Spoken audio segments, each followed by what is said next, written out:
নীলফামারী জেলায় বিগত ৭ মাসেও তেমন বৃষ্টি না হওয়ায় জমিতে ফাটল দেখা দিয়েছে। এতে ফসল নিয়ে শঙ্কায় কৃষকরা।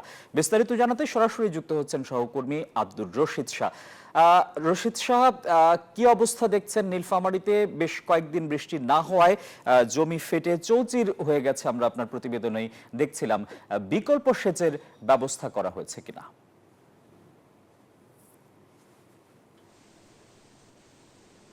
ধন্যবাদ আপনাকে। আমি আছি নীলফামারীর পলাশবাড়ির তরণী বাড়ি নামক এলাকায়। আপনাকে যদি একটু দেখাই, গত ৬ মাস ধরে নীলফামারীতে বৃষ্টি না হওয়ার কারণেই যে ধানগুলো এগুলো অনেক সময় বের হয়ে যাইতো, তবে বৃষ্টি না হওয়ার কারণেই ধানগুলো আসলে পরিপক্কভাবে বের হতে পারছে না। তাছাড়া বৃষ্টি না হওয়ার কারণেই আপনার যে গাছপালা, তাছাড়া নদী নালা সবই শুকিয়ে গেছে। তারপরে টিউবওয়েলের যে পানি সেটিও শুকিয়ে গেছে। সুপ্রিয় পানি আসলেই এখানকার স্থানীয়রা পাচ্ছে না বলে আমরা দেখতে পেয়েছি। তাছাড়া এখানকার কৃষকদের সাথে আমাদের কথা হলে তিনি জানিয়েছেন যে এই যে প্রচণ্ড খরার কারণেই আপনার বিভিন্ন সমস্যায় পড়ছে বলে আমরা কৃষকের সাথে কথা বলছি। আমার সামনে একজন কৃষক আছে, আমরা আসলে জানতে চাচ্ছি যে এই বৃষ্টি না হওয়ার কারণে কি আপনারা আসলে বৃষ্টি না হওয়ার কারণে আমাদের জমিতে সেচ বেশি খাচ্ছে, আবার সার বেশি খরচা যাচ্ছে, আবার ধানগুলো আগাপাছা হবে, মানে এতে ধান কিছু পাকবে আবার কিছু পাকবে না, এতে কিছু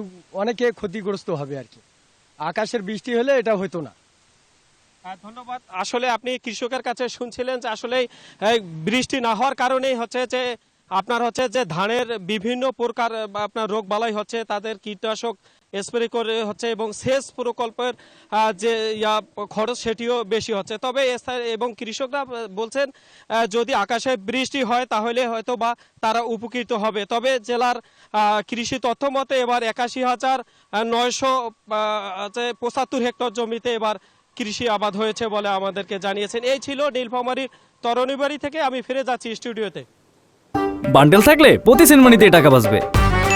বিকাশ সেনমানি বান্ডেল কিনে জিতুন প্রতি লেনদেনে।